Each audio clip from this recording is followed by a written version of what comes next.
Good morning on this 12th of June.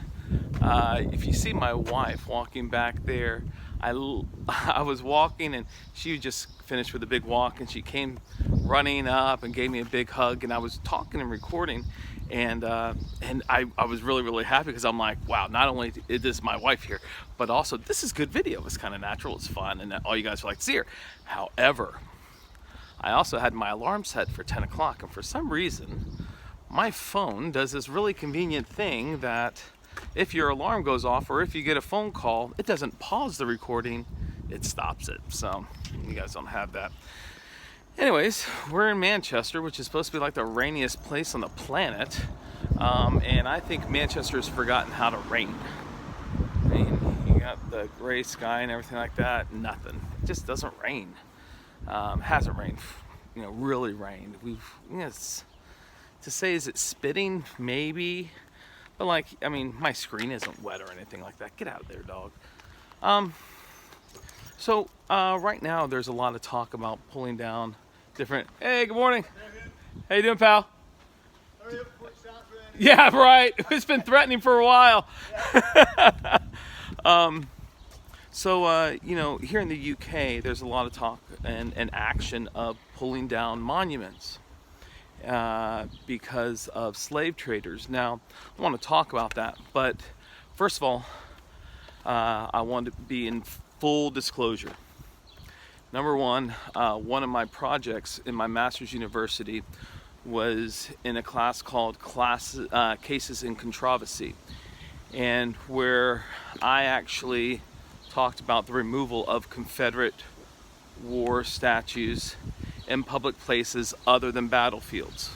Okay?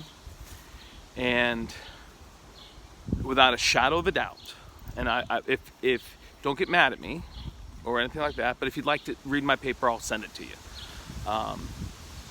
But without a doubt, those Confederate war statues that were put up in public places were put up with a racist idea. It was saw the dog pooping. They were put up with the idea of keeping people in place.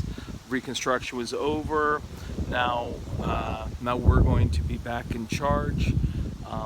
They later on reinforced Jim Crow laws, and even in the 50s and 60s, they reinforced the idea of busing. Okay, if you're going to force these black kids to come into our white schools, we're going to start naming our schools Robert E. Lee and things like that. Okay, now, also in full disclosure, I think because of the purpose of them, that's my point. Because of the purpose of them, what are they trying to convey? I think they should be taken down. Now, one of the interesting things that I found is that people in the South, not people in the North, but people in the South, and it's just about the same, whether they're Democrat, Republican, whether they're male, female, whether they're white or the black.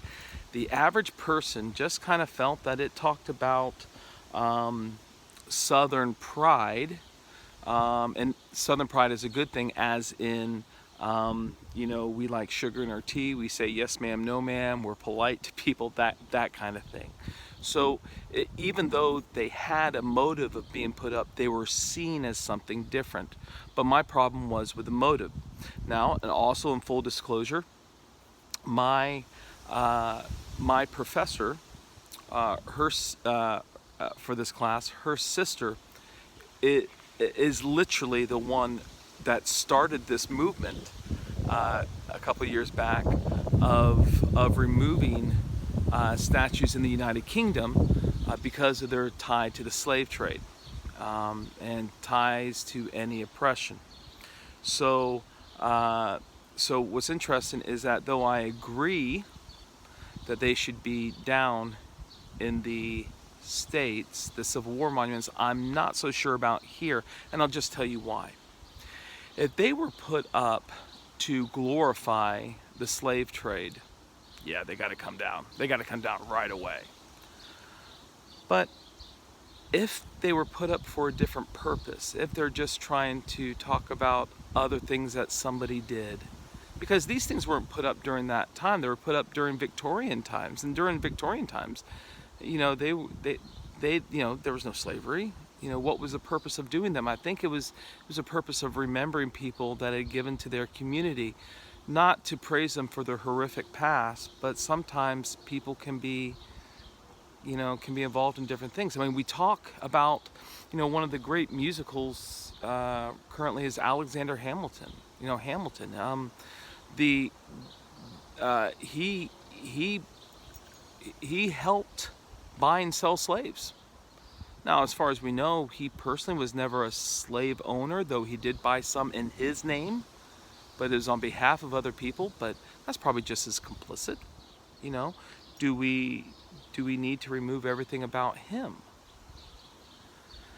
See, I think it has to do with why they're put up. Now, if you're still in belief that any type of monument that is built that helps people remember a slave trader,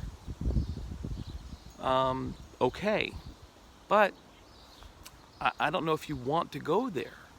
Some of you, I don't know if you do, because the Bible makes it very clear in 1 Timothy chapter 1 verses 1 through 10 that men stealing, slave trading, that's what that means, is evil, wicked.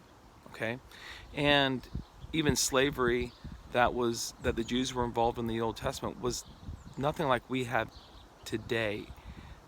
This slavery back in the Old Testament times, if you want to be educated and not just look at the word, actually look at what happened, was that people had to work off the debt. They got in debt with somebody. They didn't have, debts just weren't forgiven except on the year of Jubilee. You had to pay to work off your debt. And also, if anybody was still a servant paying off a debt during the year of Jubilee, that was forgiven also. Now, you could be a permanent slave if you chose to be. You'd actually willingly have to choose to be. So, but for those people that any monument that remembers a slave trader, Muhammad was a slave trader. Muhammad, the one that, Muslims call the perfect man, he was a slave trader. Now, the Quran does mention ways, good ways that you're supposed to treat a slave, but he never banned the slave trade. As a matter of fact, in many Muslim countries, we do still have the slave trade. It is, if you will, it's part of many of their cultures. The Barbary slave trade was where North Africa would kidnap Europeans and make them slaves. So it happened. So why are we remembering people? Maybe that's the better point.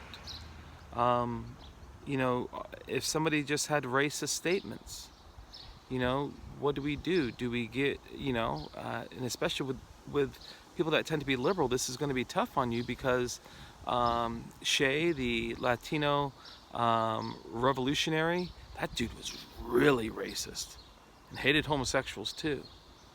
Karl Marx hated them. I think, though, for the Christian, okay, if these statues come down, how does that hurt the cause of Christ? It doesn't. If it hurts my neighbor, maybe the statue should come down, but I don't think a mob should do it. I think maybe we should let the local people decide. Okay? So anyways, that's just my thinking today. I hope you're encouraged today to know that, there's different ways to view things that are still okay. All right? Love you guys. God bless. Bye-bye.